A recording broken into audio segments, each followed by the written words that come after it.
Coffee Break Spanish, Program 39. Buenos dias, how you do? We got something for you. A bit of Spanish you can try. It's not hard, now don't you cry. Más cerveza, por favor. Un cafecito, I want more. No haggis here, I hope that's fine. Just a bit of Espanol online. Espanol, you're in control. Just be resilient. One in Spanish is dead brilliant. Just be prepared. Mark and Kara will take you there. Now you're on a roll. Coffee Break Español. Hola, Buenos días a todos. ¿qué tal estamos hoy? ¿Cómo estás tú, Cara? Yo muy bien. ¿Y tú, Mark? Estupendo! We're back with another edition of Coffee Break Spanish, the podcast which helps you get to grips with the Spanish language in gradual steps. Over the next 20 minutes, you'll learn a little Spanish and hopefully enjoy yourself while doing so. Anyway, let's get on with today's show. This week, it's not so much a transactional situation we're going to be dealing with, rather a chat with Beatriz, a Spanish friend we met while we were in Santiago de la Ribera. ¿Estás lista, Cara? Sí, Mark, estoy lista para aprender español con Coffee Break Spanish. Coffee Break Español. Now, as we've done in previous weeks, we're going to begin by listening to the whole of the conversation that I had with Beatriz, or Bea, in San Pedro del Pinatar, which is just next to Santiago de la Ribera. This conversation is about languages, or in particular, about English, and whether or not Bea feels confident in her English. So have a listen to the short conversation and see how much you can understand. Bueno, estoy aquí en San Pedro del Pinatar y estoy con... Bea. Hola, Bea, ¿qué tal? Muy bien. Y dime, Bea, ¿tú eres española? Sí. ¿Dónde vives? En Murcia. ¿Y estudias o trabajas? Estudio. ¿Qué estudias? Estudio ciencias empresariales en la Universidad de Murcia. ¿Y te gusta? Sí. ¿Y hablas inglés? Muy poco. ¿Se tiene que estudiar inglés en tu carrera? No, solo si la eliges. ¿Y mucha gente la elige? Yo sí. Entonces, ¿desde hace cuánto tiempo estudias inglés? He estudiado solo un año. ¿Y no has estudiado en el colegio? Bueno, sí, en el colegio y en el instituto. ¿Y en total, entonces, cuántos años? 4. ¿Y piensas tú que después de 4 años se puede hablar muy fácilmente otro idioma? No, porque no lo practico mucho. ¿Y vienen muchos turistas aquí a esta zona? Sí, porque hay playa, hay mucha fiesta. ¿Y entonces no puedes practicar tu inglés con los ingleses o los británicos o los americanos que vienen? Sí. Okay, so we'll stop the conversation there and go back to the beginning and start to listen to the conversation in various sections so that we can try to identify what Bea and I were talking about. Listen to the beginning of the conversation. Bueno, estoy aquí en San Pedro del Pinatar y estoy con... Bea. Hola, Bea, ¿qué tal? Muy bien. So I began by saying estoy aquí, I am here, en San Pedro del Pinatar. In San Pedro del Pinatar, the name of the place, and that's actually just beside Santiago de la Ribera. You'll be familiar now with Santiago de la Ribera because that's where we did most of our recording. San Pedro del Pinatar, just an area of Santiago. I said, estoy con, and Bea filled in her name. Estoy con, I am with Bea, Beatriz. Now, why did I use estoy and not soy there?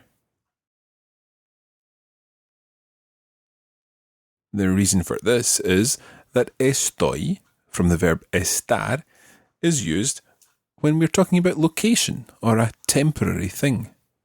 Estoy con, I am with. Estoy en San Pedro del Pinatar. I am in San Pedro del Pinatar. Estoy, estar, is used for temporary situations or describing location.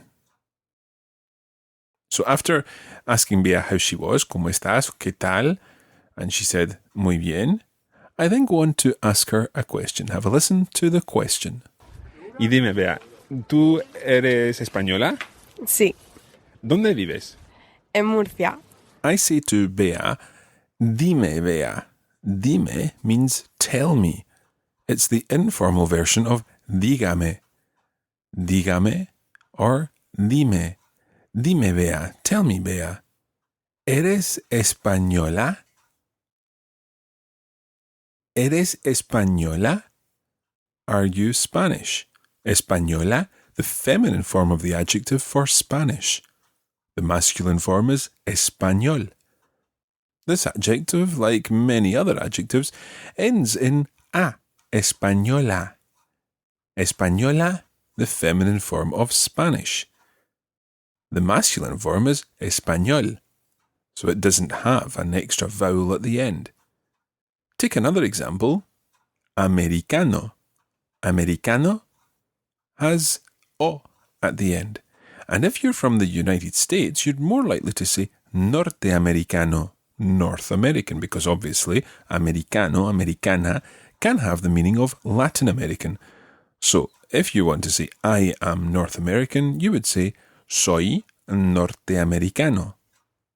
And if you're feminine, or if you're female, you would say soy norteamericana. Norteamericana. Norteamericana.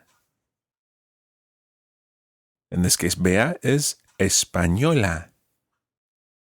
Española. And I would say soy escocés.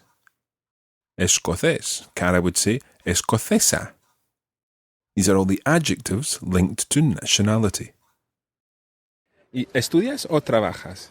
Estudio. This is a fairly straightforward question to understand. ¿Estudias o trabajas? Estudiar is the verb to study, and trabajar is the verb to work. So I'm asking Bea, ¿estudias o trabajas? Do you study or do you work?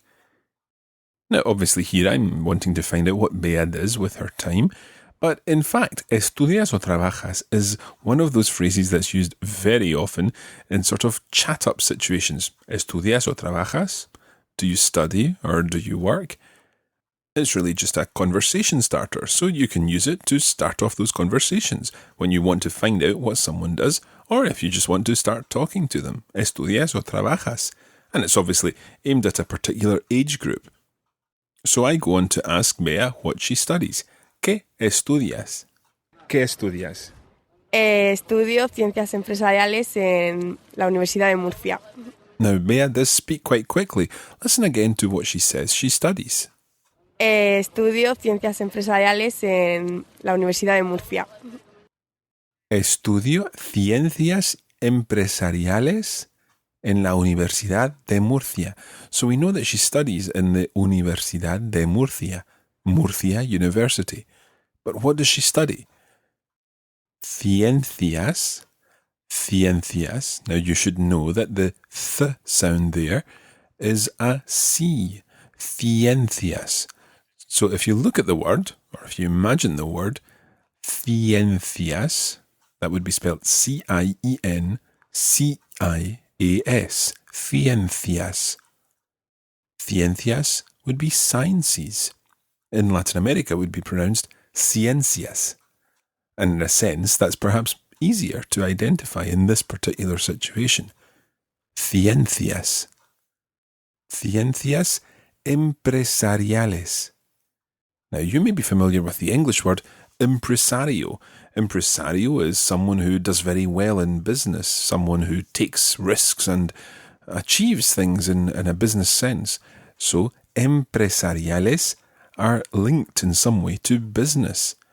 Ciencias empresariales, business science, or marketing and economics and all the business type subjects together. So that's what Bea studies. Ciencias empresariales en la Universidad de Murcia, in Murcia University.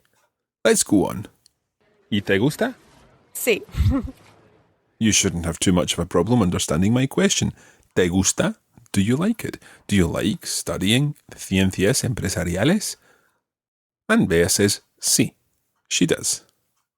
I then ask Bea about whether or not she speaks English. Have a listen. ¿Y hablas inglés? Muy poco. ¿Se tiene que estudiar inglés en tu carrera?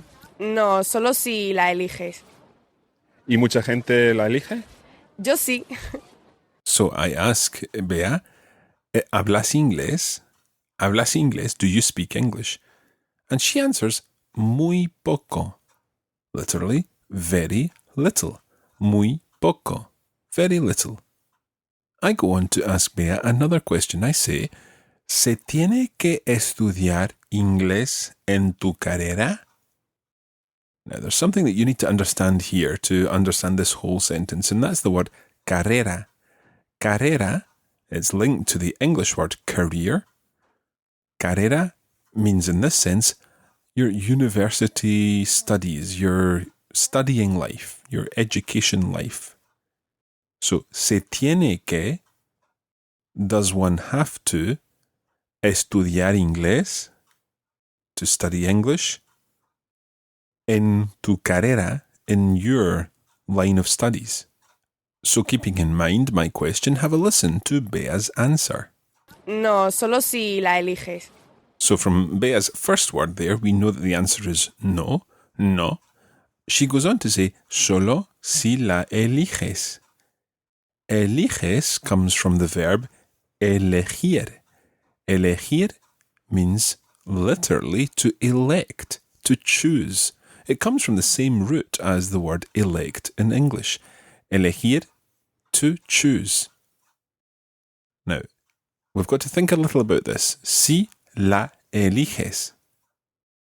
Si la eliges means if you choose it.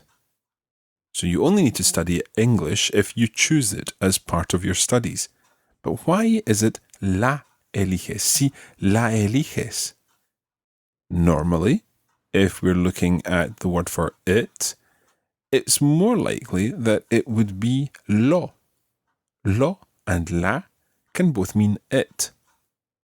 If, for example, I said lo veo, that would mean I see it. And it comes before the verb. Lo, it, veo, I see. So if you say lo veo, it means it I see. If we were talking about English, and if I said I speak it, I would say lo hablo. Lo referring to el inglés. Hablo inglés. I speak English. Lo hablo. It I speak. I speak it. But why is it la eliges here? Si la eliges. Well, in fact, Bea is referring to la asignatura, the subject. So because we're talking about choosing subjects at university, in Bea's case, she says la eliges, it you choose. Only if it you choose, solo si la eliges. And she's talking about the subject, which is la asignatura. Asignatura. La asignatura is a feminine noun, so if you choose it, solo si la eliges. That's quite complicated. Don't worry too much about it. I just thought it would be useful to explain exactly how we come up with la eliges. Solo si la eliges. Only if you choose it. So you don't need to study English unless you choose it to be part of your degree, part of your career, your university studies. My next question is something that we've already come across. I say, ¿desde hace cuánto tiempo? Literally, since how much time ago have you studied English? Or are you studying English? ¿Desde hace cuánto tiempo estudias inglés? In the answer, we'll be looking for a time. See if you can hear a time. It might be a certain number of years. So the word for year is un año. So see if you can hear año in the answer. Entonces, ¿desde hace cuánto tiempo estudias inglés? He estudiado solo un año. So in fact, Bea says, he estudiado solo un año. Un año, 1 year. Solo un año, only 1 year. He estudiado, I have studied solo un año. Only 1 year. ¿Y no has estudiado en el colegio? Bueno, sí, en el colegio y en el instituto. Now, I'm looking for a little more clarification here. I asked the question, ¿y no lo has estudiado en el colegio? El colegio, it sounds a bit like college. Colegio means school. And Bea clarifies this by saying, sí, en el colegio y en el instituto. In Spain, the system is colegio is primary and instituto is secondary or high school. So she studied English both in colegio, la escuela primaria, primary school, y en el instituto, and in secondary school. So just to be clear, I ask her exactly how many years. Y en total, entonces, ¿cuántos años? 4. And hopefully you picked up that Bea has in fact been studying for 4 años en total. 4 years in total. ¿Y piensas tú que después de 4 años se puede hablar muy fácilmente otro idioma? Have a listen again to this question. I'm asking Bea if she thinks something. ¿Piensas tú? Do you think que se puede, that one can, hablar muy fácilmente? Hablar is to speak, and fácil, or fácil, is the word for easy. So fácilmente is easily. Otro idioma, another language. Listen to that whole question again. ¿Y piensas tú que después de 4 años se puede hablar muy fácilmente otro idioma?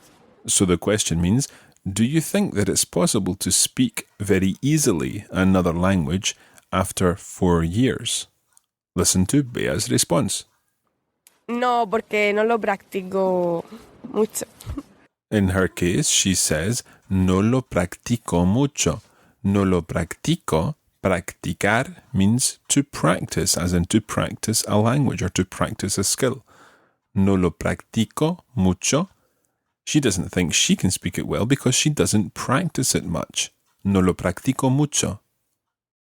So I go on to ask Bea another question about the possibilities of her practicing her English. And I ask a question about los turistas. ¿Y vienen muchos turistas aquí a esta zona? Sí, porque hay playa, hay mucha fiesta. I ask, ¿vienen muchos turistas aquí a esta zona? So do lots of tourists come to this area? Esta zona, this area. Zona is spelled Z-O-N-A, and it's obviously pronounced zona in Latin America. Vienen muchos turistas aquí a esta zona. One thing I wanted to say about the word turista. Turista ends in a, and therefore you would probably guess that it's a feminine noun. But in fact, you say el turista and la turista. So if you're talking about a tourist, you'd be talking about un turista. And if it's a feminine tourist, a female tourist, una turista. But even the masculine word ends in a or a. Un turista. So Bea answers the question by giving a reason. Sí, porque hay playa, hay mucha fiesta. Hay playa, literally, there is beach, meaning there are lots of beaches. Y hay mucha fiesta, and there are lots of parties. Again, using the singular, there is lots of partying almost. Y entonces no puedes practicar tu inglés con los ingleses o los británicos o los americanos que vienen. Sí, So my final question is, ¿y no puedes practicar? Can't you practice tu inglés, your English, con los ingleses, with the English people, los británicos, the British people, los americanos, the Americans, que vienen, who come? So let's listen to the whole conversation again and see how much you understand. Bueno, estoy aquí en San Pedro del Pinatar y estoy con... Bea. Hola, Bea, ¿qué tal? Muy bien. Y dime, Bea, ¿tú eres española? Sí, ¿Dónde vives? en Murcia. ¿Y estudias o trabajas? Estudio. ¿Qué estudias? Estudio ciencias empresariales en la Universidad de Murcia. ¿Y te gusta? Sí, ¿Y hablas inglés? muy poco. ¿Se tiene que estudiar inglés en tu carrera? No, solo si la eliges. ¿Y mucha gente la elige? Yo sí. Entonces, ¿desde hace cuánto tiempo estudias inglés? He estudiado solo un año. ¿Y no has estudiado en el colegio? Bueno, sí, en el colegio y en el instituto. ¿Y en total, entonces, cuántos años? 4. ¿Y piensas tú que después de 4 años se puede hablar muy fácilmente otro idioma? No, porque no lo practico mucho. ¿Y vienen muchos turistas aquí a esta zona? Sí, porque hay playa, hay mucha fiesta. ¿Y entonces no puedes practicar tu inglés con los ingleses o los británicos o los americanos que vienen? Sí, So this conversation, this week's lesson, has been, in a way, an introduction to the topic that we're going to be covering next week. Normally, at the end of a unit, we cover a cultural topic, so we're looking at something a little less connected to the transactional language that we've been covering over the past few weeks. But we'll finish off here for today. Coffee break español. Ya está. Hopefully you found it useful and you understood a fair bit of what Beatrice said. Speaking about yourself and finding out about other people is one of the most important things to learn in a foreign language, because when you chat to people, you end up getting more opportunities to use the language that you're learning. Don't forget that you can learn even more from what we've covered today by downloading our premium materials. There's more information on the website about this. Visit www.radiolingua.com for everything you need to know. Okay, that's all for just now. We'll be back next week with our final episode in this unit. Gracias a todos y adiós. Hasta muy pronto. Coffee break español. This podcast was brought to you by the Radiolingua Network. Find out more at www.radiolingua.com.